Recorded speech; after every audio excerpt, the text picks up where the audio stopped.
Our first speaker is Rohit Jigyasu, who comes to us via Zoom from Rome. Dr. Jigyasu is a conservation architect and risk management professional from India, currently working at ICCROM as program manager on sustainable urban and built heritage conservation, disaster and climate risk management, and post-crisis recovery. Rohit served as UNESCO chairholder professor at the Institute for Disaster Mitigation of Urban Cultural Heritage at Ritsumeikan University in Kyoto, Japan, where he was instrumental in developing and teaching international training course on disaster risk management of cultural heritage. Before joining ICCROM, Rohit worked with organizations such as UNESCO, UNDRR, the Getty Conservation Institute, and the World Bank. He is the main author of the UNESCO Resource Manual on Managing Disaster Risks for World Heritage and the co-editor of the recently published Routledge Handbook on Cultural Heritage and Disaster Risk Management, and Routledge's book on Good Practices for Disaster Risk Management of Cultural Heritage. Please welcome Dr. Jigyasu.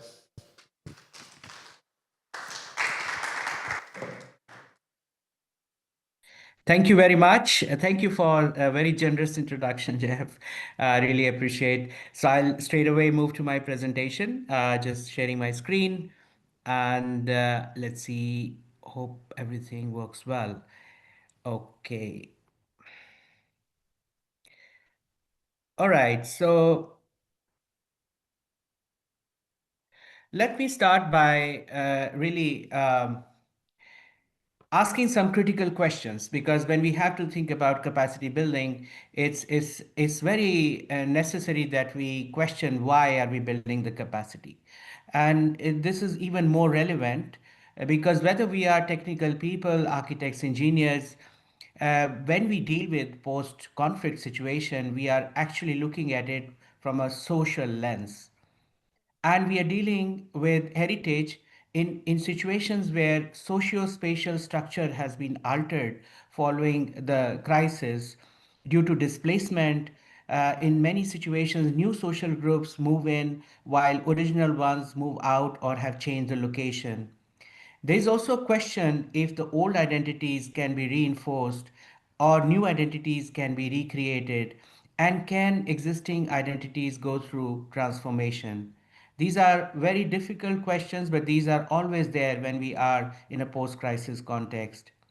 So recovery of cultural heritage is not merely about recovery of built fabric, it would be about rehabilitating people and reinstalling traditional functions.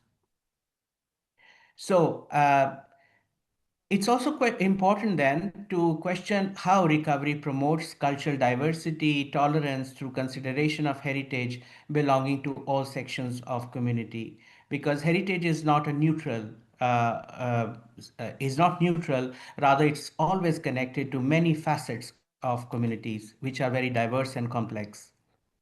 It's also essential then for us to understand how recovery can consider all dimensions of heritage, not just buildings, but also the natural elements, also both, as I say, tangible and intangible aspects, the movable and the immovable dimensions, and natural and cultural aspects. So we have to somewhere look at all of them in a holistic way. It's also really necessary to question how recovery promotes revival of traditional skills, because there are always local capacities, but they are somehow disturbed, they are somehow impacted in a negative way because of the conflict situation. So, how do we really not just build back what was destroyed, but also really bring in a revival of many of those traditional knowledge systems and skills? So recovery is an opportunity, and heritage management, in that sense, from the risk perspective, has to really not just look at building it back, but focus on mitigation, preparedness, and adaptation, looking at addressing different hazards. So if we are dealing with conflicts, but the area might be impacted due to earthquakes or fires or floods, and this becomes an opportunity to address risks not just from the crisis, but all of or the conflict, but also other kinds of risks that might be there. And we have to really always have this approach of building back better to reduce vulnerabilities embedded in our recovery thinking or approach. So in that sense, heritage conservation and management, disaster risk reduction, crisis management, and urban development, especially when we are dealing with heritage in an urban setting, are very important to be thought in a interconnected way. And effective recovery will necessitate engagement or coordination among all stakeholders and actors from heritage, urban development, disaster risk reduction, crisis management, and recovery sectors. So even if we are dealing with recovery of heritage, we have to really work together with all the other stakeholders, especially those who are in charge of the larger recovery of the place following a crisis. So key approaches for heritage recovery, and then I move to case study of Mosul because this is what led towards the development of our curriculum in Mosul in Iraq, which was impacted due to the conflict situation, is to think of holistic recovery, which means mainstreaming tangible and intangible heritage belonging to various sections of the community in the overall recovery process. To think about sustainable recovery, which means ensuring that recovery process is socially, economically, and institutionally sustainable and does not create dependencies on external actors in the long run. This is very critical because we will come in from outside to support recovery, but at the end, it's the local communities, the local professionals who have to enable that the recovery process is sustained in the long term. When the international attention is going to move from there, how is this going to be taken forward? It's important to be embedded in recovery from the beginning. And then third, last but not the least, is the resilient dimension of recovery, which means enabling heritage as means of reducing vulnerability, building peace and reconciliation, and enhancing coping capacity, as I said, following the concept of building back better. So holistic, sustainable, and resilient are the three pillars which form the basis of ICCROM's capacity building program that we organized in UNESCO from 2021 to 23, 2 years, in partnership with UNESCO and the University of Mosul. Why focus on capacity building? Our ideas were very clear. To develop, of course, the skilled workforce to contribute towards the recovery of the historic city of Mosul, but that was not enough. It was very important for us to provide livelihood opportunities to the local people as well. So it's not just about just giving the knowledge, it's also finding the market for these professionals who will be trained by us to get enough work to contribute to the recovery process and in that process have their own livelihoods being addressed.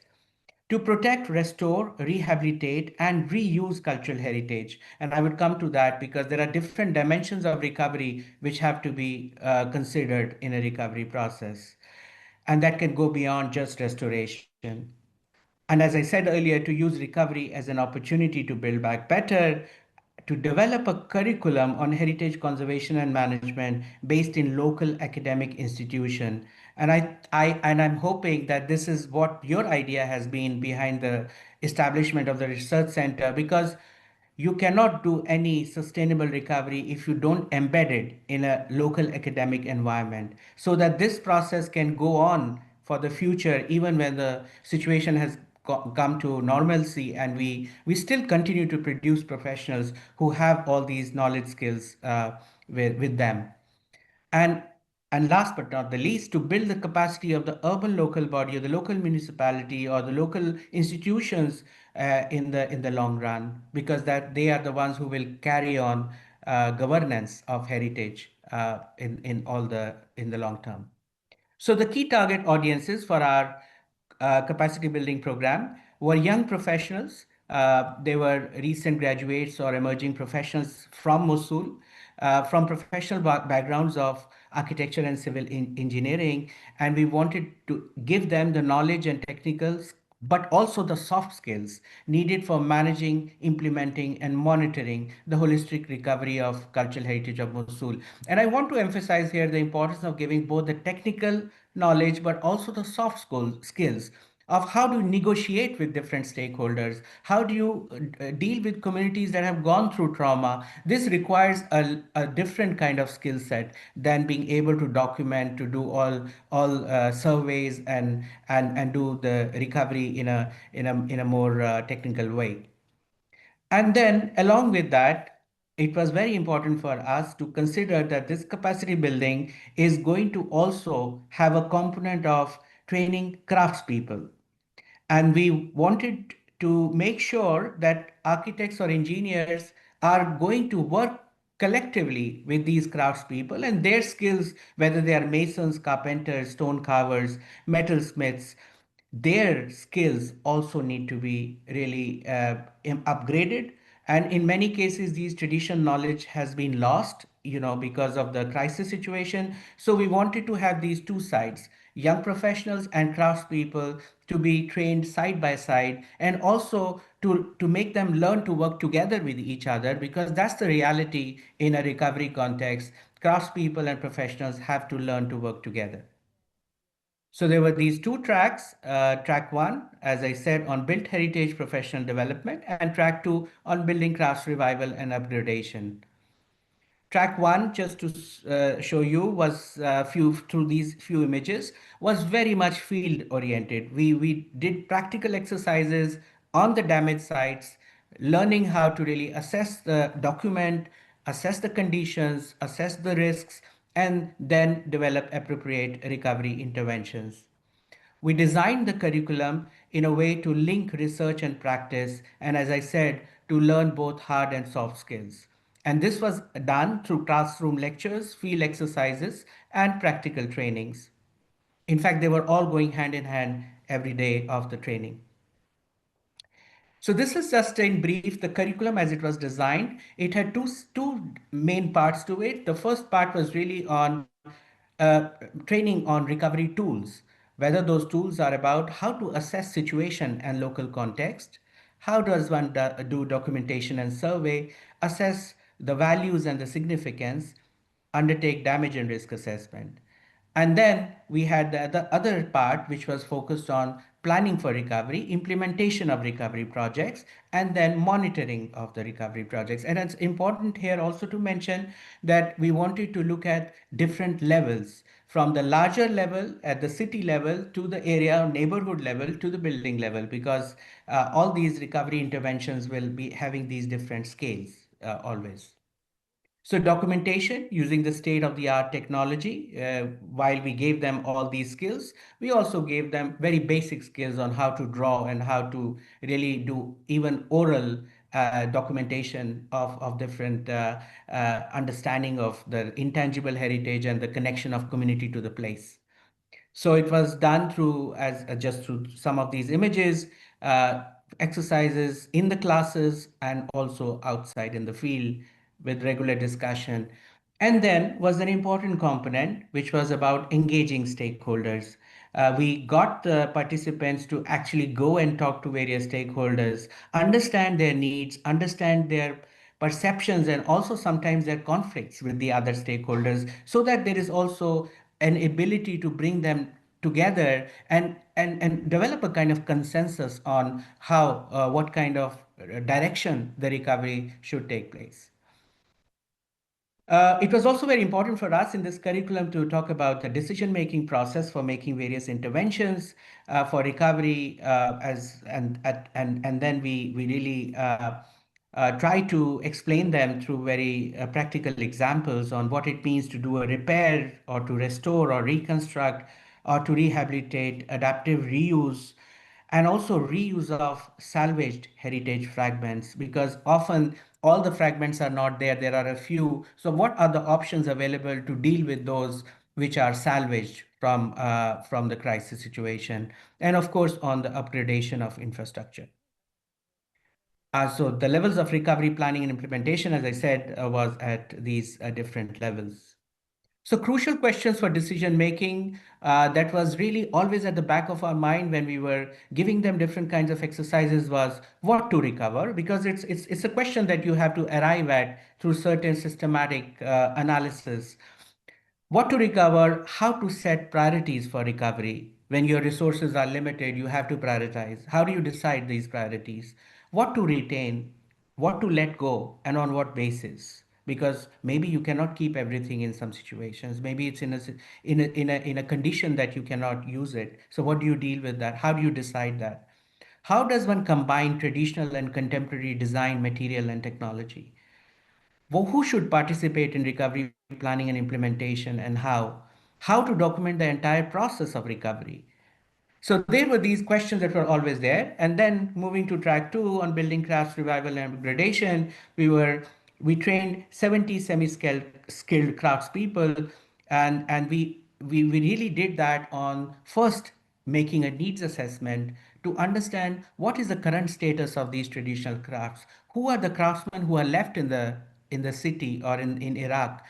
Who are the craftsmen who have moved out but they are ready to transfer their skills back to the community? And in some cases, like in metalwork, for metalwork, the local craftsmen had disappeared. I mean, there was no local skill available, so we had to actually go to Egypt and find a metal worker who had the same kind of skills that were there in Mosul before. And we asked that metal worker to come and train local craftsmen to revive metal work in the city. So again, one has to have a very detailed need assessment to really understand what is the current state of these traditional skills and then decide.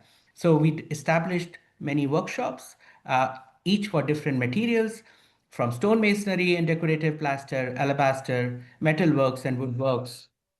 And this was done very much very in a very practical way, with all our participants really working hand in hand. And again, here we ensured that our professional architects and engineers join these craftsmen sometimes when these workshops are taking place, so that they also learn to work together with each other. So just a few slides, and we came up with a training guide as a result of all this experience, which is available online. You can all access it, which was based on this collective experience that we gathered over the 2 years of the our program, and we have carried this forward beyond Mosul. We have since last year launched international training course on post-crisis recovery of heritage, which we call PCR. We had one in 2024, another one we had last year, and we continue to move forward to take this experience in at the international level as well to really train. So I just want to close my presentation by emphasizing the key parameters for measuring the impact of capacity building. Often we are really focused on numbers. And we, from the beginning in Mosul, we were very much clear that it's not about numbers. It's about the quality of skilled workforce that we create. We generate maybe 50 trained professionals and 70 craftspeople. We are not going to go beyond them, but we make sure that they get quality education. We focus on livelihoods of trainees for sustainability. We think about training of trainers for multiplying effect. It's very important to think of long-term capacity building through a regular academic program. And then last but not the least, revival and upgradation of traditional skills to address current challenges. So it's not about just learning traditional skills. We've made an effort to combine traditional skills with the contemporary skills as well, so that they can have enough jobs in the because craftspeople, if you only focus on traditional skills, may not be able to have enough opportunities in the field. So that was the thinking that we also kept in mind. So I just will conclude with that. I think recovery is not just an end in itself. It's for us a way to build resilience, and that has to be always embedded in the way we do our capacity building. Thank you so much.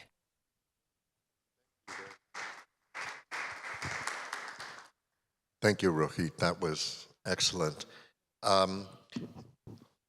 So our next speaker, in many ways, exemplifies through her projects and herself a lot of the things that Rohit just mentioned. Liza Ievseieva is an architect with HEMO, the Heritage Monitoring Lab.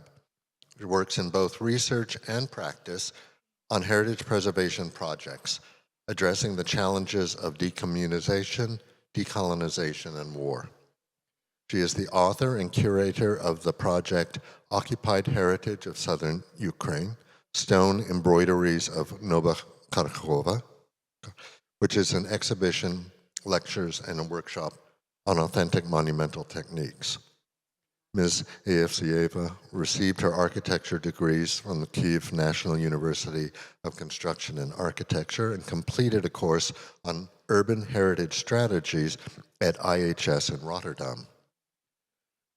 From 2007 to 2022, she was an architect at the Project Center in Nova Kharkovka, Kherson region, where she worked on a range of projects, including museums, reconstruction, revitalization projects. Since 2012, she was co-founder and curator of projects of the NGO Nova Kharkovka Society for the Protection of Cultural Heritage, and a researcher and developer of the documentation for monuments of local and national significance. Since 2023, she's been a member of the Working Group on Cultural Heritage Preservation and a member of the Architecture and Urban Planning Council at the Kherson Regional Military Administration. And since 2024, she's worked on documenting the damage to cultural objects as a result of the Russian war through the NGO HEMO, and is a member of the National ICCROM First Aiders team. Welcome.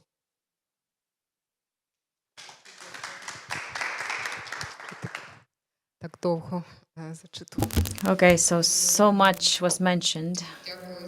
Thank you for the opportunity to talk a little about both projects that I would like to talk about. Thank you, the organizers, for the invitation.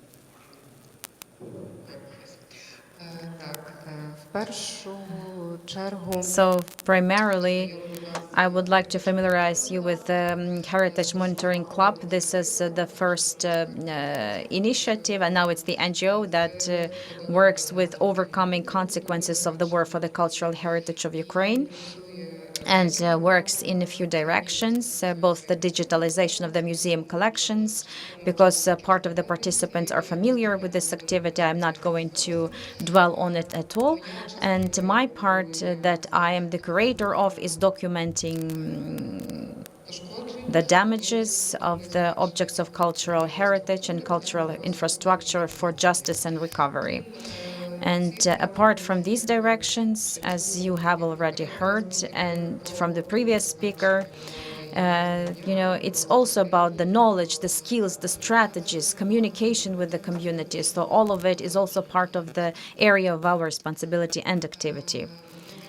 As I already said, that for 4 years we have been documenting the losses of cultural heritage and cultural infrastructure.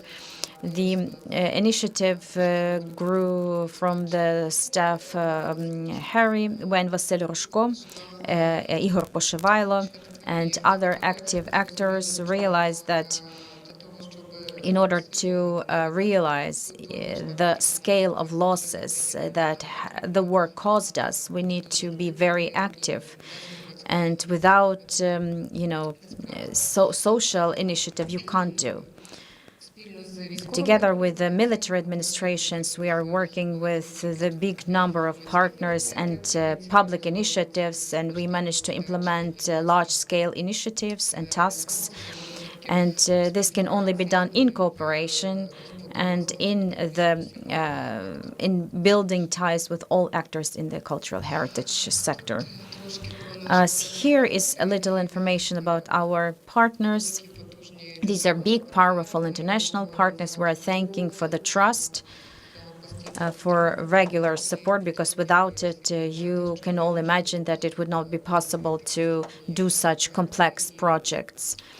And moreover, to be able to do them properly and for many years. The aims of our documenting are here on the screen, but they will also be in the leaflets I'm going to share with you, and along the presentation I will talk about them too.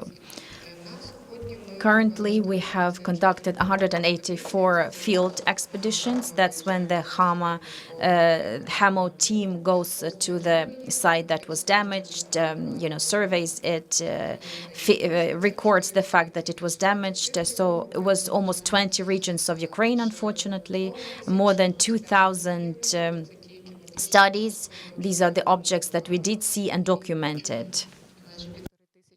Almost 1,500 land plots and sites that we identified by our own monitoring. It means that we have our operator of monitoring who are tracking the news channels and monitoring the official and unofficial open sources and combining all that information. We also obtain information from partners, Ministry of Culture, UNESCO, and international partners sharing their best practices in identifying damaged sites. Going into the field, practically all our architects gained knowledge thanks to UNESCO and ICCROM, thanks to trainings that were conducted and being conducted in Ukraine by now even. They picked that methodology to record the damages as far as it is acknowledged as internationally accepted, and it helps us more fully describe the damages. From the experience, we understood that such a form of description is quite useful for criminalists working with that sort of documentation. All the studied sites and the criminalists who were involved to the team of architects, they work according to the forensic heritage standards that were provided by the American partners as well to record damages. Those standards were also adopted for being applied in Ukraine during martial law, and they also get involved in registering the damages. All those studies, all that documentation and recording is stored in our database and in HEMO informational system that was developed for the purpose of obtaining this bird's eye view of the damage. And all our damages were able to be used by our partners for forensic prosecutions and also for subsequent work on reconstruction. Upon the results of the first years, we wrote our textbook, which is available online in English and Ukrainian. Paper forms are also available. We presented them to the initiative, and it encompassed the experience of the field expedition. We adapt it all the time to the new conditions, and I can say that over this year, we've reconsidered quite a lot of our recommendations because the nature of the war is evolving, and we also try to modify our approaches and be more responsive to the new challenges. Where we store our knowledge. Of course, it's clear that in course of the field work, in course of expeditions, the knowledge that we would love to share, but possibly not always have time to. There's not always time to write research articles. We have our internal database of knowledge. It is open to everyone willing upon registration. There we publish everything we have obtained by registering, by recording, by working with municipalities and work with exact sites of heritage. Yesterday, Tustan was recalled, and the work that was conducted by Vasil Roshko, founder of Heritage Fund in Crisis Management in Tustan. It is available with us. We are gradually trying to update it, and we will be glad if you join these efforts. Because if you check the QR code in the textbooks where you can go to the knowledge base. A little bit about documenting and registering. Our focus is to collect a bigger picture of losses. We don't just study the sites, memorial sites. we don't duplicate the Ministry of Culture, but we try to be useful in the field that is beyond the focus of the ministry. We mostly work on top of official sites with the objects of cultural heritage that were not acknowledged as such, but have all the characteristics to be acknowledged. That's why we mostly work with valuable historic buildings that were identified by the authors as plans. But in course of those expeditions, we also find objects that were outside the previous expedition's focus, and having our own expertise of architects and artists and restorers, we find damages of all the objects which we deem to be valuable in terms of heritage, which actually correlates with the cultural heritage law of Ukraine, because it acknowledges all the sites, regardless of their condition, which have preserved their original appearance. We are actually the local experts, as you have heard. I know Kherson region pretty well, and it's easier for me to work in the south. In other cities, we actively involve the initiatives who are knowledgeable in their local peculiarities and the heritage. We do our best to develop our circle of acquaintances and to develop this initiative. That's how the one of the last impacts in a UNESCO heritage site looks like. This is one of the last expeditions we had. We do the recording. We try to accelerate the drawings to restart the initial restoration. We also collect information about things that will go to the trash bin, but just to know what was damaged.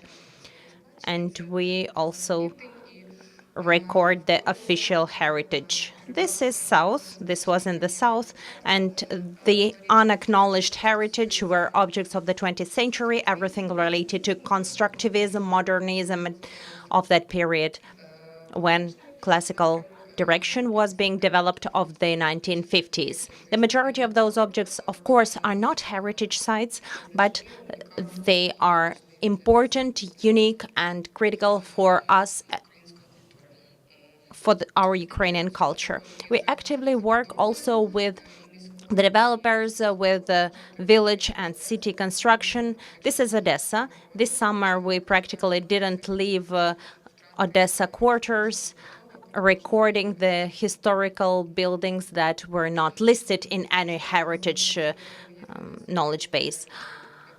Important objects of the 20th century here, which are mostly hard to understand and hard to advocate. For sure, nobody will rebuild them according to all the restoration rules, but in the majority of cases, such sites are very critical for the municipality, for the community, because more than one generation lived in the vicinity of such sites, and advocating their importance also usually ensures we can acquire money for their stabilization and restoration. Large attention is paid by us to cultural landscapes in cities, municipalities, and villages. For sure, it was not on any single list. Being experts in our respective regions, unfortunately, we didn't always have a possibility to drive through all those villages. Today, entire municipalities and villages convert into archaeological sites. The cities which we have not managed to register yet become ruins, which we will study later on when we liberate our Ukraine. Statistically speaking, by the results of the expedition of 2021 in Kherson region, we identified around 170 objects that well reserved to be in the list and presented in the list of the Ukrainian heritage. This data is provided to the regional protection institutions to make sure they can work with monitoring, development, and production of these sites. That's how these sites look in the cultural landscape of Kherson region. We acknowledge that the majority of them will never be restored. the majority of these objects even today are mined, and the mining of even one historical household is more than 2 months of very laborious work of the miners. It's impossible to demine just to preserve it because there are secondary risks, winds, rains, and over the time that we will conquering our victory, secondary reasons will surely damage those sites. There are also cemeteries which were not acknowledged as heritage, and we're fighting over that with the local administrations and other representatives of the power, identifying the damages to those sites like fires, landslides. And this just illustrates how much wealth we have not seen and most likely will never see again. These sites are also important for us. They are in the field of our view. We understand that this little element was craftsmanship of a monumentalist artist of 1950, and it must be recorded just to know that it existed once. We have time also to preserve or record some details according to which ones possibly it will be possible to rebuild and to learn more about our heritage. Concerning documenting for forensics, that is about registering the episode, registering the broad circle of such episodes when it falls under massive damage of agglomerations and city tissues, like municipal tissues. And after that, Raphael Lemkin Commonwealth are working with the recording of these damages to prove the long-standing intention of the Russia to destroy Ukraine. And concerning rebuilding, we managed to document the objects that were not acknowledged as heritage but have extreme importance, like this Jewish school in the right corner, which was in very deplorable condition before the war and even during the war. But during the war, it also was damaged, and in course of the reconstruction, such objects can be completely erased in terms of their identity because they are never mentioned anywhere as heritage. So aggressive rebuilding and reconstruction can erase their cultural heritage.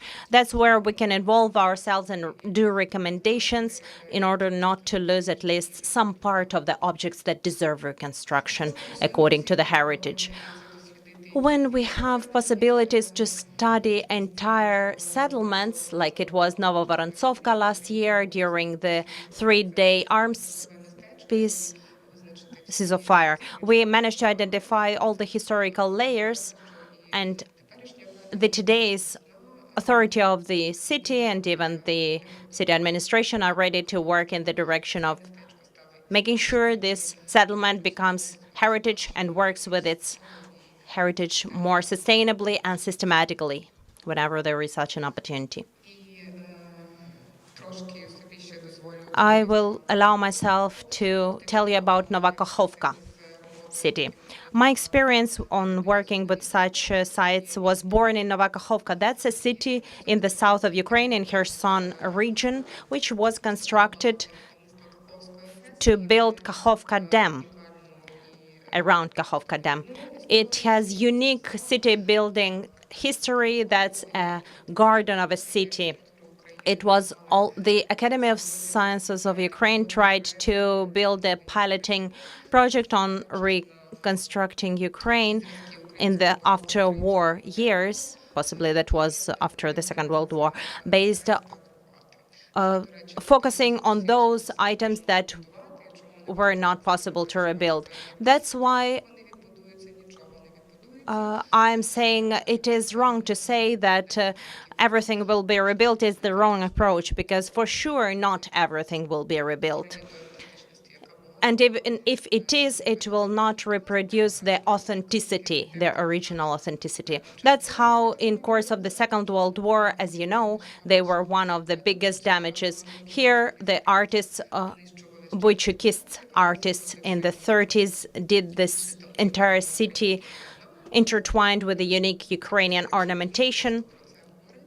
To put it very plain, actually, the city was occupied. On the 24th of February, the city was damaged because of the explosion of the Kakhovka Dam. All the historical part of the city was flooded, and formerly we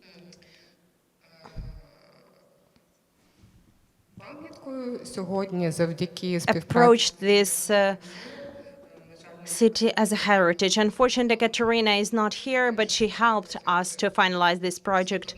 After the full-scale invasion in 2024, the entire city became a heritage of monumental art of the national importance. And that's the way how today we can approach important heritage on the occupied or frontline territories.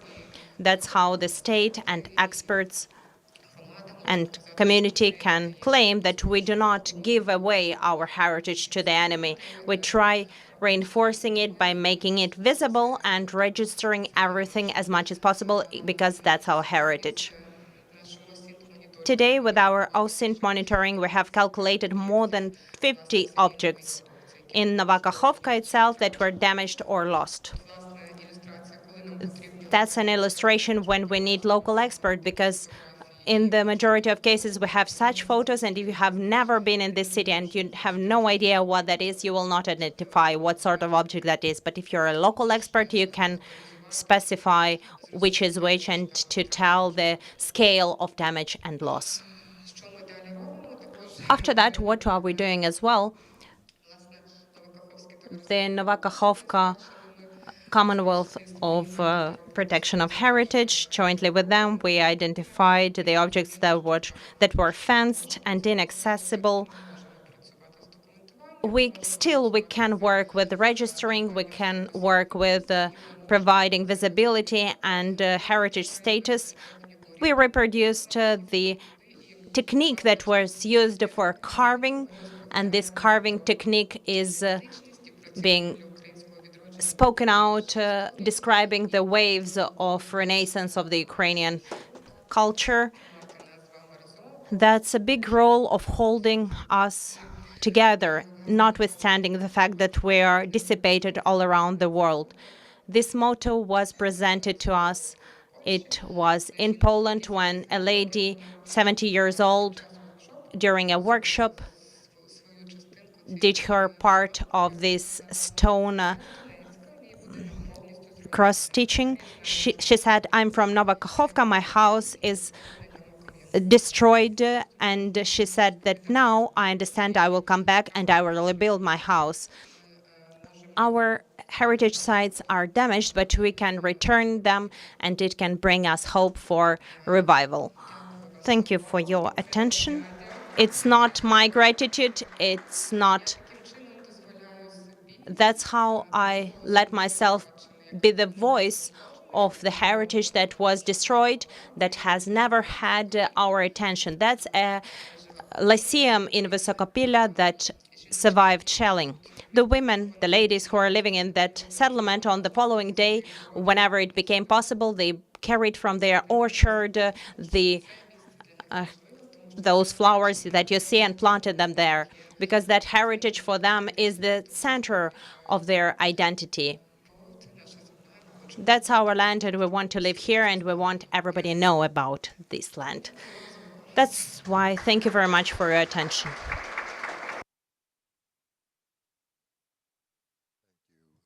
Liza. Obviously, a presentation that's both inspiring and heartbreaking. I wanted to open it up to questions and comments from the audience, but I also wanted to maybe address as a comment or a question something that I think came out of both presentations, and that is that the understanding of heritage has to be put into a broader sense of an understanding of place and of people and culture. And in both presentations, what we saw is that things like historic designations, regulations, techniques are tools that are very useful, but they cannot be what determine the goal at the end. The goal at the end is the reconstruction, the rebuilding of something collectively. And so I'm particularly impressed by in your presentation, the number of places that you said, these are significant even though they weren't on a list. These help make the place. And Rohit, you were talking about build back better and the sense of what does a community want and need.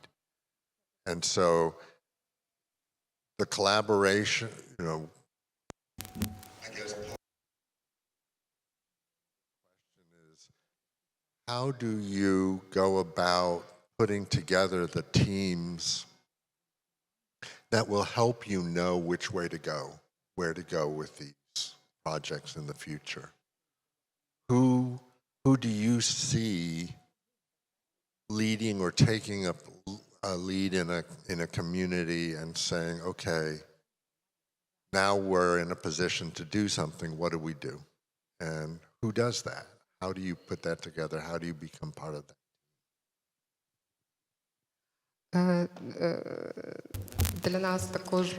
For us, it was also a surprise that in the field there are people who, opened for this topic, but I guess this is due to the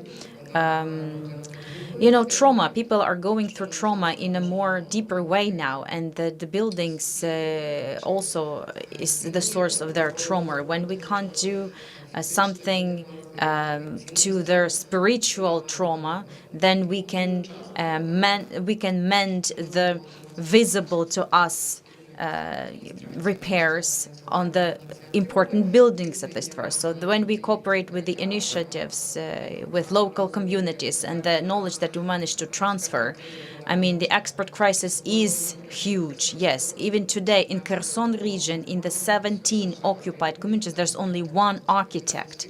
So this is the person who does have the education and who can understand what is valuable there.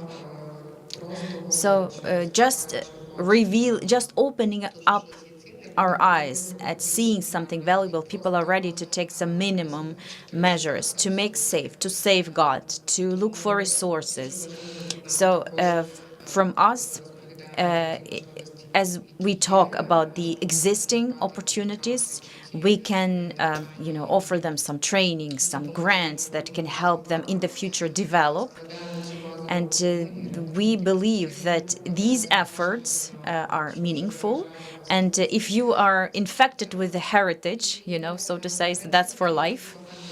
And in many, many regions, this knowledge are shared, and people appreciate it. So we also communicate to them the things that were lost can never go back to the way that it was, and it should not be something new or look like new, but we need to be able to preserve or conserve something that remained. So first place is to conservation, then attention to what we opened up, and then dissemination of knowledge in the community. And we take further steps. We have educational initiatives, and that is when we gather school children from the 8th until 11th grade. For example, this year it was Kherson region, Zaporizhzhia, Mykolaiv, Kryvyi Rih. And for 6 months, we were giving them lectures about the valuable local heritage. And then in June, they arrived to Lviv, where we familiarized them with the universities they can enter, experts they can learn from to be able to enter the university. So we are trying to basically grow the generation of those who will go back and take care of their heritage, already knowing its value. And another tool, another important tool, is presence of international institutions, UNESCO or you, And I'm thanking to you for this, Mr. Jeffrey and Andrew, that you come here and you say that Mordism is great. And when the international experts come to Novоворontsovka, Vysokopilya, some smaller towns that have never received attention like that they have never thought that they could be of value even for the region, let alone the world. This attention shifts a lot in their mindset on how to approach the conservation. And they become aware that it's not going to be a multi-million restoration, but there must be respect for each other in place and attempts to not to bring back as it was, but at least our love for these sites. Rohit, do you have any you want to add to that? Yeah, I mean, it was very impressive, the presentation that I had, we listened to before.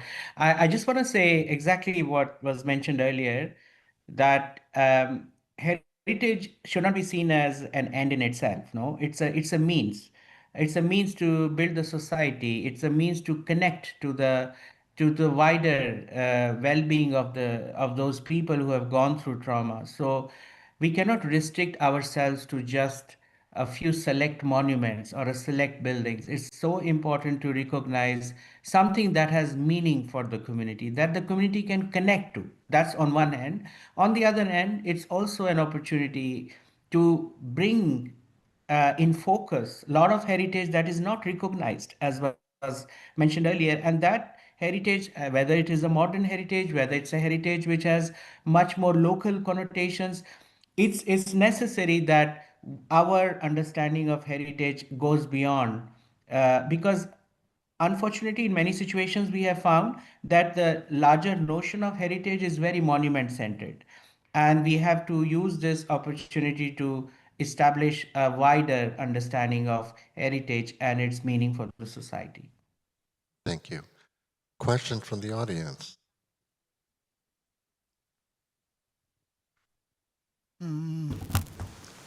Hi. Questions for both of speakers, and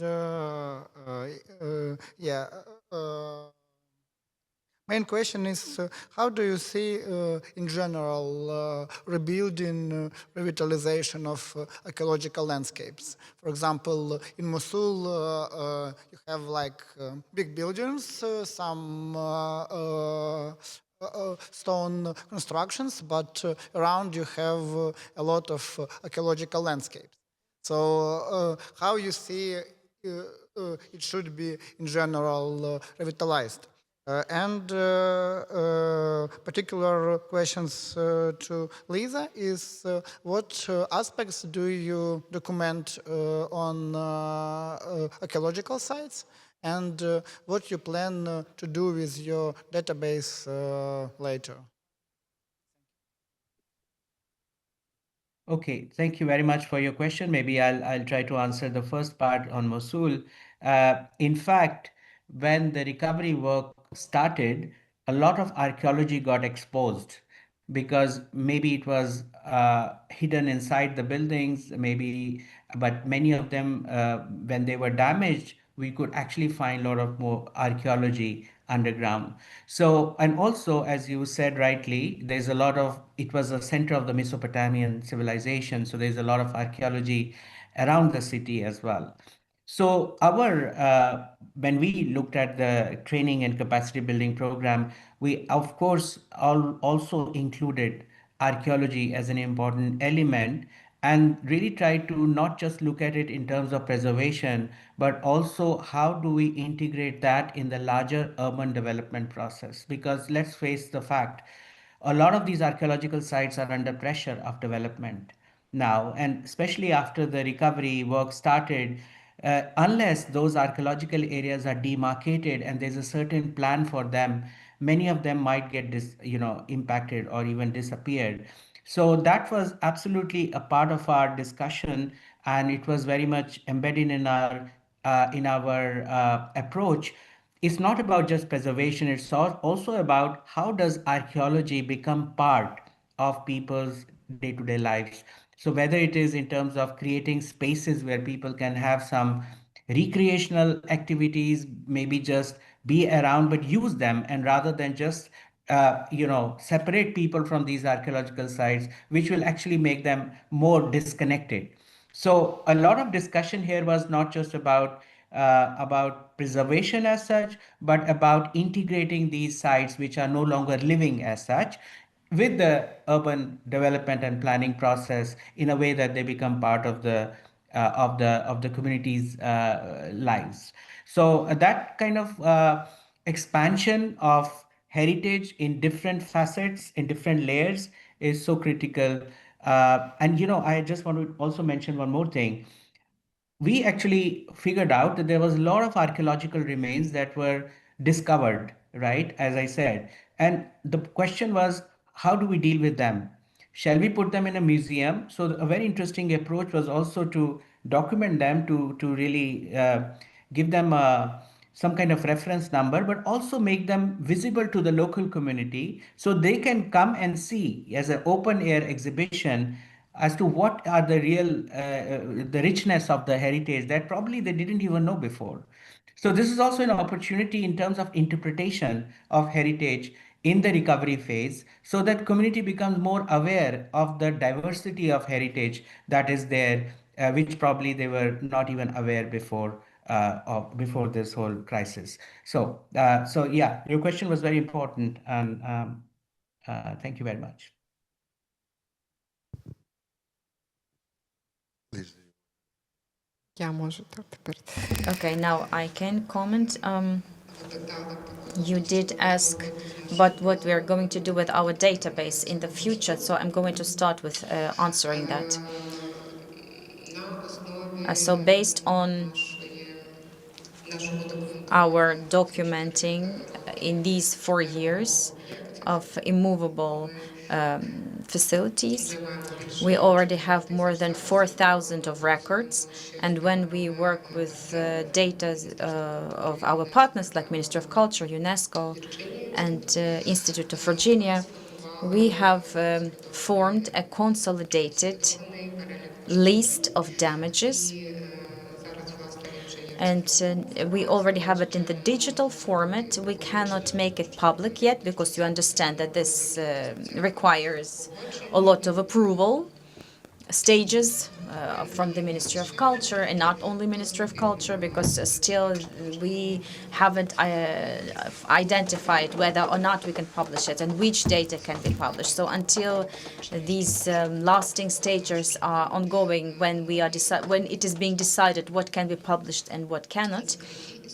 So we have some closed information, but for us it's important to have it because we already see today that we need to see the entire picture of losses. Also, it has to be visible for the international community because these are not separate objects. Our losses are not just buildings. These are the communities. These are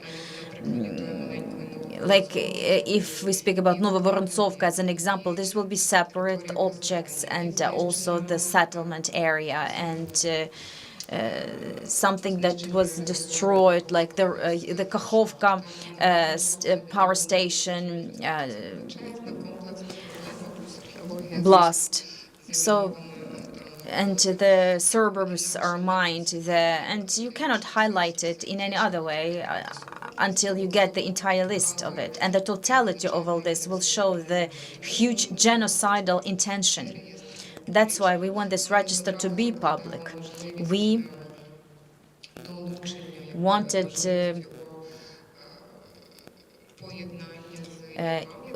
it to combine with e-pamyatka, e-memory, or e-site, when it can get the unique identification numbers we have in our register that are no sites, and they, if the newly detected one that were not registered, they can also be part of the strategy of the communities of what they want to do, what they want to document. But nobody will be able to say that this object has never been identified as a historical one because it was identified by the sufficient number of experts.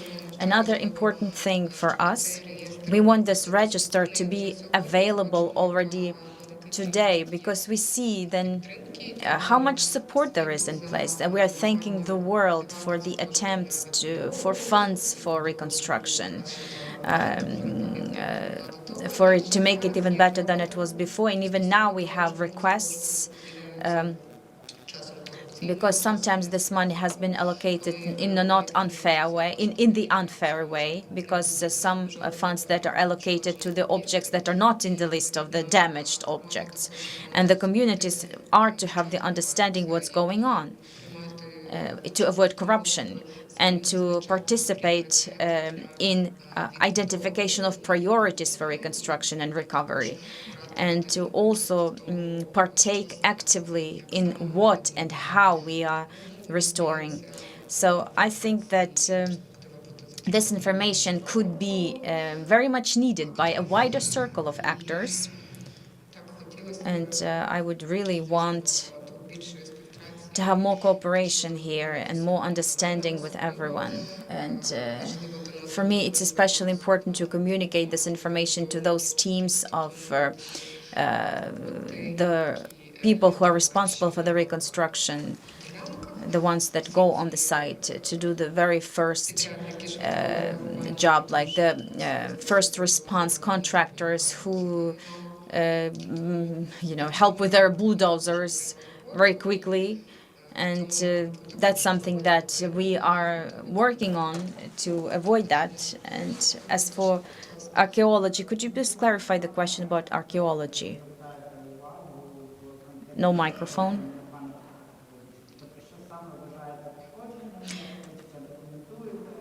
What do you consider to be the damage?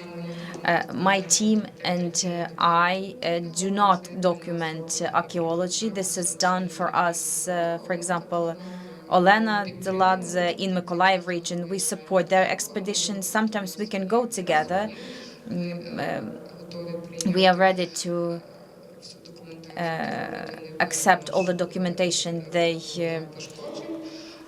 prepare on the database of damage. What we shared with them was the methodology, and also we were part of developing the form for archaeologists, and we transferred the verification methodology for verification, like how to describe the damages, to have a quick verification, and photos of the sites as well.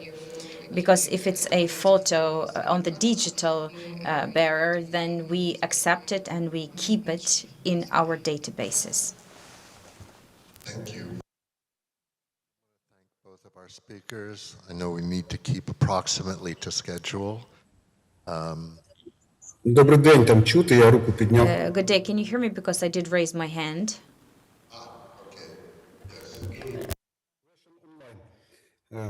Доброго дня, шановні. Good day, dear participants. I hope you can hear me okay. Can you hear me? Very well. Thank you. So the question is a very important one. And yesterday I was offline at this wonderful event, at this symposium.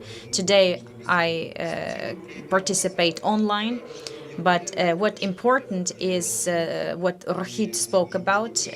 This is extremely important, that the recovery of cultural heritage is not only architecture or archaeology. This is the wider matter. And when the center that is being now open in KMA, that has huge experience on this type of initiatives as well, it's important for the events that are held for them not to be narrow, but they are to be of wider range. Because when there's business interest, and this can refer to different spheres, agriculture, construction, or some economic initiatives, right away there's a resistance by a certain number of economically active population on the conservation of the heritage. And those challenges or difficulties our legislation brings in the part of support of these objects, they are very important. So the statements that we heard today in the first two presentations, they are to be principle for further work. And the work of Center is to be wider, much wider than just architecture and archaeology. I want to put emphasis on this one more time, because when the events are held by this center or charity organizations, or they are to be covering as many active people of that community as possible. I mean, the community that is meaningful for this or that cultural heritage. And I would like to thank those speakers who underlined this. And I would like to also listen if there are any other comments in this regard. Thank you. So without communities, of course, we cannot restore it. Yes, you do understand, we are the communities. So communication with the communities and attempt to turn the situation from protector of the heritage against big business interest, and to turn it into the situation when the community experts and business interests are united. This is the main task of our society. Йти в цьому напрямку, When тобто я точно we бачу. manage to go in this direction, I do see positive movement. Thank you.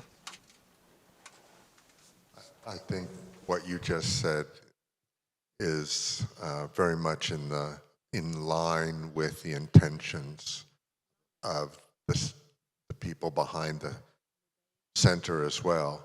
Obviously, there is always a bit of tension between the ability to do something very well in a specific way and the general need to embed that activity within a broader understanding of what the needs are and what the culture is, what the community is. I hope we're always able to do both, to bring both specific expertise to particular problems and also to place that within an appropriately broad context and to welcome everyone to the table.